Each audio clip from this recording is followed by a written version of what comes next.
Today on Rappler, the death toll from Typhoon Pablo, international name BOFA, rises to at least 274 people.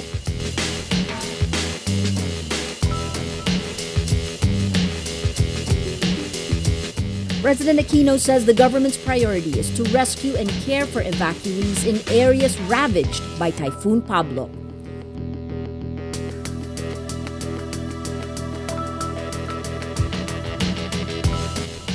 And the Supreme Court says Zaldi Ampatuan is a suspect in the Maguindanao massacre.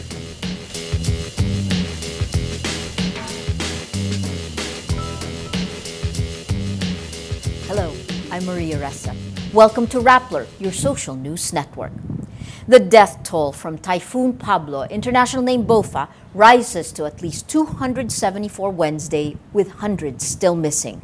142 people died and 241 others are missing in the mountainous Mindanao town of Nubataan in Compostela Valley. 81 others are killed in the nearby province of Davao Oriental and 15 in other areas. The typhoon weakens as it moves west-northwest across northern Palawan. It's expected to be 510 kilometers west of San Jose Occidental, Mindoro tomorrow afternoon. Signal number 3 is up over northern Palawan, including Calamian Group of Islands. Signal number 2 is up over the rest of Palawan, while signal number 1 is raised over Occidental Mindoro. The strongest typhoon to hit the country this year claims hundreds of lives, despite government warnings and memories of Tropical Storm Sendong last year. Paterno Esmaquel reports. Pablo is the strongest typhoon to hit the country this year, but officials say Filipinos have learned from previous disasters. The wake-up call was Tropical Storm Sendong last year, which killed over 1,400 people in a region that rarely experiences storms. Government data show that within a day after Pablo made landfall, at least 8 out of 10 affected residents moved to evacuation centers. In the same period when Sendong struck Mindanao in 2011, only 3 out of 10 residents evacuated. Disaster Council Chief Benito Ramos says Filipinos now know it can be fatal to ignore calls to evacuate. Hindi lang sa gobyerno ito, yung taong bayan. Kasi naturuan na sila ng kalikasan. Mag-evacuate, evacuate tayo. So sumusunod na sila sa abiso ng gobyerno. Nasobrahan na ng yung trauma ng mga tao dyan. Ramos says on the part of the government, they ran an extensive information campaign after Sendong last year. But while urban residents were secured, Pablo killed 200 people in Compostela Valley and Davao Oriental. Kinahanglan mi nawagan mi Mr. President nga kanang tubig unta, tubig pagkain sa kagamot. Kasi mahirap dito yung tubig eh. Wala na kaming iniinom dito. Tubig ng niyog na lang. Minsan wala pa eh. Ramos admits, in a sense, they have failed. Hindi naman ako passing grade. Dahil yung 95 casualties, apektado ako niyan dahil marami ito sa aking assessment, still marami. Siguro kung isa lang namatay or mas maganda ko 0, I will be satisfied. So you're not satisfied? Yes, I am not satisfied now. Experts say denuded forests caused the landslide and flash floods that took so many lives in Compostela. For instance, yung army na unit, bakit sila naka-base sa nagkaroon ng flash flood? May report on evacuation center na nadali rin na flash flood. Officials say opening the people's eyes to the dangers they face is half the battle. The hardest task ahead is ending illegal logging. Paterno Esmaquel, Rappler, Manila. President Benito Aquino says the government's priority is to rescue and care for evacuees after Typhoon Pablo strikes Davao and Compostela Valley on Tuesday. Aquino names Interior Secretary Mar Rojas to oversee the response to the typhoon in Mindanao. The president adds the government is also assessing why areas identified as less risky are now underwater. That there is at least 8 billion ready to take care of all of the expenses necessary here and also the necessary emergency infrastructure, roads that were closed, etc., the damages. There is sufficient funds at this point in time.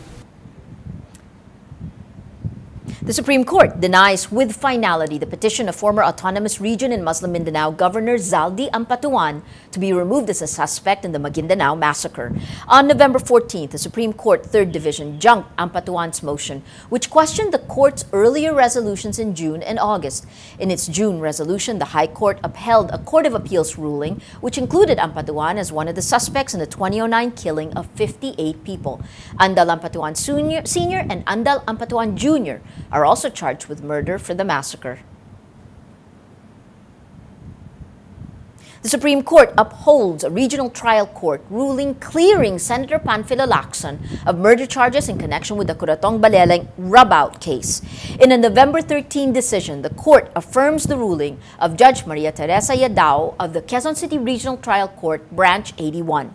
In 2003, Yadao junked the murder case against Lacson and other police officials for lack of probable cause. Lacson was head of the Presidential Anti-Organized Crime Task Force in 1995 when policemen under his command gunned down 11 members of the Curatong Baleleng gang in Quezon City.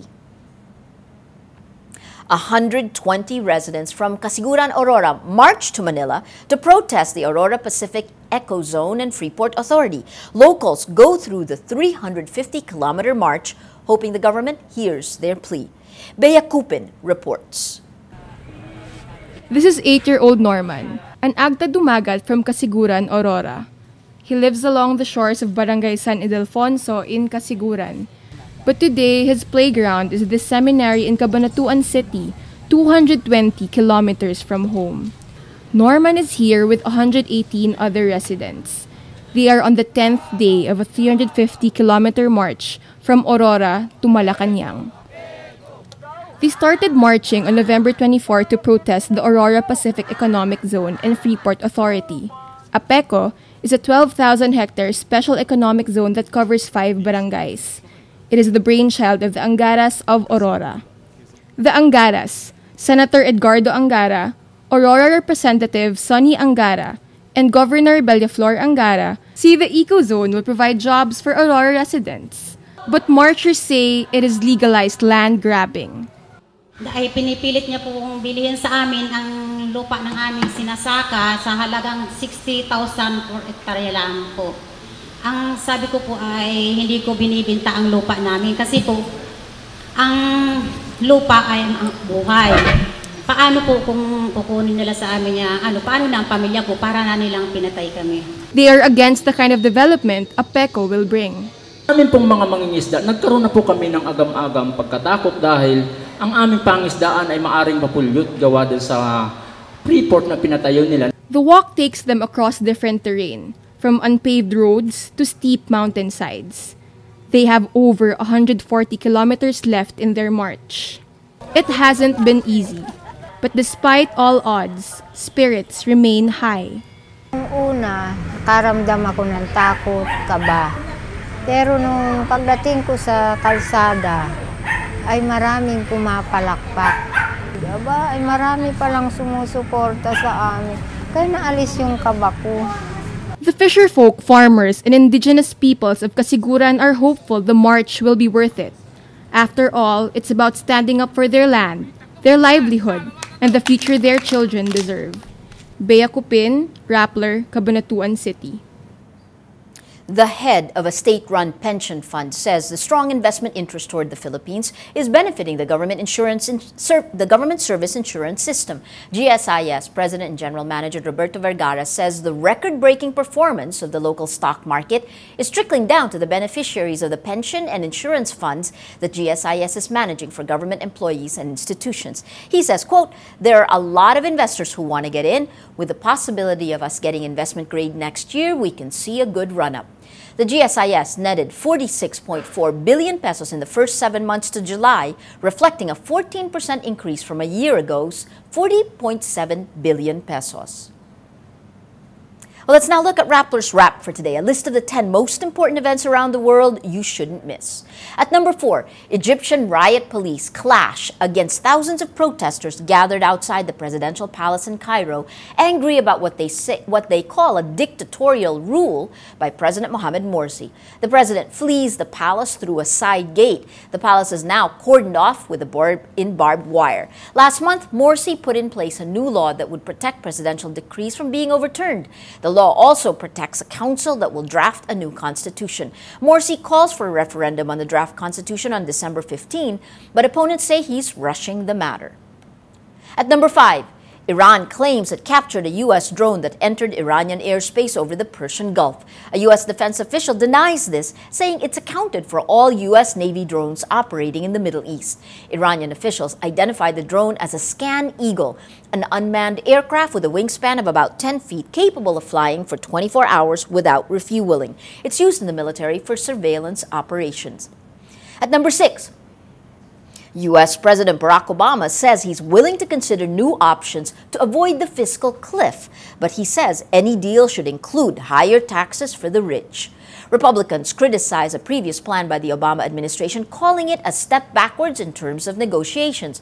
Obama criticizes a proposal by House Republicans that includes $800 billion in additional tax revenues, but didn't raise tax rates on upper-income Americans. The president says he understands the need to be flexible, adding, quote, "I'm not going to get 100%, but he insisted a deal would have to include increased taxes for Americans who make over $250,000.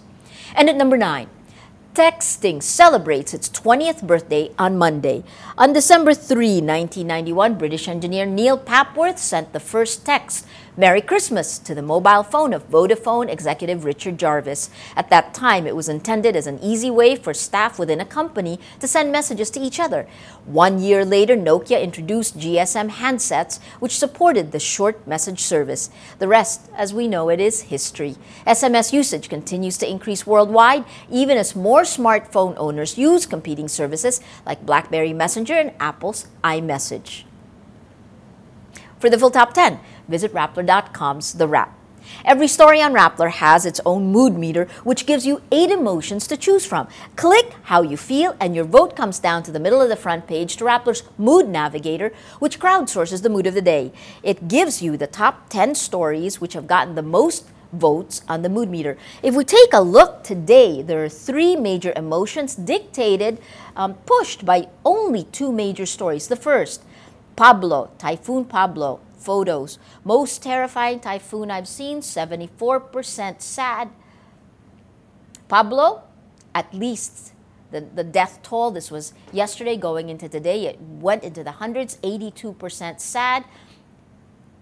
At least 274 dead in Davao, Comval, 92% sad, 5% angry. That leads us to the second story, which is driving the second emotion, red, angry. RH bill. Came in late last night. Male senators uneasy with safe, satisfying sex. A discussion on the Senate floor. 62% angry, 19% annoyed. And today, pro-RH Solons maintained the majority vote. 98% happy, as you can see. The happy, green dominates. Today, most people are happy. Well, that's Rappler's Newscast for today, Wednesday, December 5, 2012.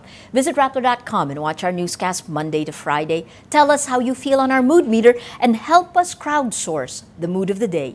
I'm Maria Ressa. As we say at Rappler, tomorrow begins today.